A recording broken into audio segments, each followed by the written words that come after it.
Hey guys, this is Andrew with CPR Instructor Affiliates powered by Prime Medical Training. Before we get started today, if you haven't already, please subscribe below. We're going to be putting out a lot of videos covering all sorts of topics related to how to start and grow your CPR business. One of the first things we want to talk about is just laying the foundations. If you haven't already started your business and you're thinking about getting into it, we wanted to share some of the things that you need to be thinking through to figure out what's going to work best for you and your goals. So the first thing to think about is what you want your CPR business to look like. There's several different models out there. They generally fall into three categories. So you have public classes, on-site classes, and then national classes. And I'll explain what those three things are. So on public classes, that's where you're going to advertise out your classes to everybody in the community, and individuals from daycare centers and doctors' offices and wherever else are going to sign up for your classes, and they'll come to a designated location to take the class. Then there's on-site classes, and on-site classes are where you're going to be traveling to people, maybe to a doctor's office or to a church or to a law office, to put on a class for a group of employees or people that are part of that one organization. Some companies choose to do one or the other or a mixture of both. My recommendation is that you do both. There's a lot of great overlap. When you teach an individual, they may work for a doctor's office and go back and refer all those other people to you. When you do on-site classes, you obviously are opening yourself up to larger clients, where you can do large groups that make it worth your while, and so there's a lot of business to be had there as well. So doing both is a good model, but some people don't want to deal with having to find a location and having to host classes at that location. They would rather just travel out to other businesses and do the classes on site for them. So you have to figure out what's going to work best for you. But long term, ultimately, if you're wanting to grow a large, successful company and you want to grow it as large as it can be, then a mixture of both would be great. Now, I also mentioned national classes. This is an interesting thing that a lot of instructors don't know about, even instructors who've been in the business for a while. There are large national CPR companies that get contracts with people like Lowe's and Walgreens and these large corporations. And so they are responsible for training people at a Walgreens all over the country. Well, they don't have enough instructors to cover all of those classes. So what they do is they contract out to people like you to help cover the class in your particular area. And so when it's time for a Walgreens in your area to be trained, they're reaching out to you saying, hey, can you train this for me? And so those are great partnerships to get. There are several large companies that offer them, and you can reach out if you're interested, and leave a comment or shoot us an email, and we'd be happy to share who those people are later on down the road. So figure out here what your model is going to look like, how you're going to operate your company, and then you'll need to start thinking of a name. And the name, there's a lot that goes into that. Don't get too caught up on picking a name that people are going to remember or that makes sense, because that's irrelevant. You will build your name and your reputation over time, and regardless of what you pick, that is not going to be the end all be all for your company. You think about several different corporations around the world and the names that they pick. You've got Walmart, and you have Cisco, and you've got Coca-Cola. I mean, if you didn't already know who those companies were and you were just to say that name to somebody, it has no indication of what the company actually does. Okay, so to create a clever name that people can tie, oh, you must obviously be in this kind of business, it's not as important as you think. What is important though is making sure you pick a name that doesn't tie you down too much. So I'll give you an example. To call yourself, if you live in Detroit, and to call yourself Detroit CPR Training, you're limiting yourself in two ways. The first is you're calling yourself, you're identifying yourself with Detroit, and what happens in 5 years if you expand and you no longer only serve Detroit. It's a big headache to try to change your name after you've been in business for a while. The other thing is to say CPR training in your name, because you may not only offer CPR in the future. You might offer more advanced classes. You might start getting into other health and safety courses that are OSHA related, which is very common in this industry.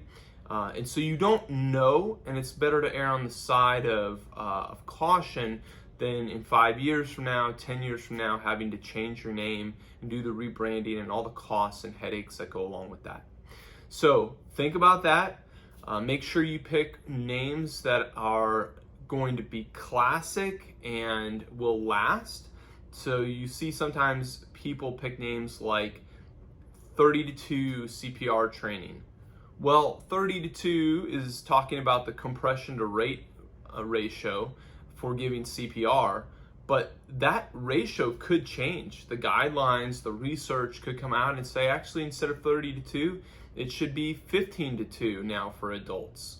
Well, your name is now irrelevant and also is going to appear to be very uneducated. So make sure to pick a name that's going to be that won't be affected by changes like that. And then lastly, make sure you pick a name that does not necessarily drive your perceived value proposition. What do I mean by that? Well, think about a name like Affordable CPR Training. Sure, it's affordable. That's what you're going to sell people on, is that you're the most affordable person and you can give them the cheapest training.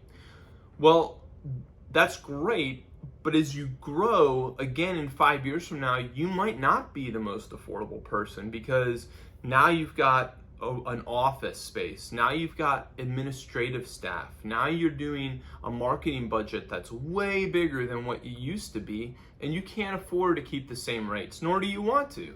And so by giving yourself a name like Affordable CPR, you're basically saying to yourself, I am never going to grow, or I'm only going to grow to a certain point, and then I'm going to force myself to stop because I'm going to contradict my name if I grow any larger. And you don't want to do that. Regardless of what your goals are or you think your goals are, try to pick classic names that are broad enough that will stand the test of time and won't have you going back and having to change that later on. So that's important, your name. And then finally, you're going to need to think about what kind of classes you're going to offer. So are you just going to do CPR? Are you going to do bloodborne pathogens, oxygen administration? Are you only going to teach classes through the American Heart Association, which I don't recommend. I recommend also taking on other certification organizations like the Red Cross and ASHI, American Safety and Health Institute. All of these are going to help make you more well-rounded. It's going to be a better offering that you can give to your client base, and you can tailor those classes a little bit more to the specific needs of your clients. So figuring that out and knowing what you're going to be offering is also going to be really important in structuring your company. Now, there's several other things that you have to keep in mind too, namely how are you going to do funding, your legal structure. Should you be an LLC or sole proprietor or an S corp? You also want to think about how you're going to market yourself and what software systems you're going to use to manage and keep track of everything. Are you going to do it all on a spreadsheet, or do you want to incorporate some other softwares to help make things more efficient? You're going to need to think about hiring. Because if it's just you teaching CPR, that's great in the beginning, but what happens when you land a large class and you need more than one instructor to help you teach it?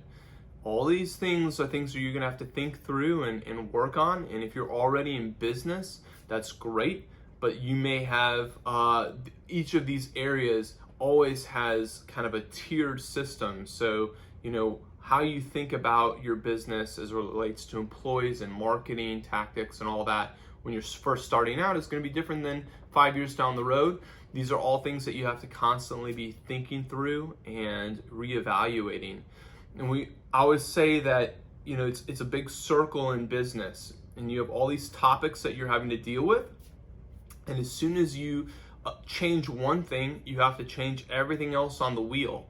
And so if you change your pricing, that means you may now have to change your marketing. You may have to change, how and what you pay your instructors. You might have to change a lot of different things. Or, if you move into a larger building or into your first building, that's going to affect some of the systems and processes that you have in place. And, every decision you make has a ripple effect. And so what you're trying to do is when you tweak one thing on this wheel, you're going to have to then tweak everything else on the wheel because it's all going to change and shift slightly. And the person who can move through that and have as many iterations as possible, the quickest and the most amount of times around the wheel, is the person that's going to be successful in business. And so we're here to help you try to figure those things out, to navigate the process of starting and growing a CPR business. And that means whether you're just getting started or you have an idea and you're thinking about it, or you're 5 years into it, we want to be able to provide resources for you. So, hope that was helpful. Please stick around and remember to subscribe below. We've got a lot more videos that are going to be coming out helping you figure out how to grow and or start a successful CPR business. Until next time, this is Andrew with CPR Instructor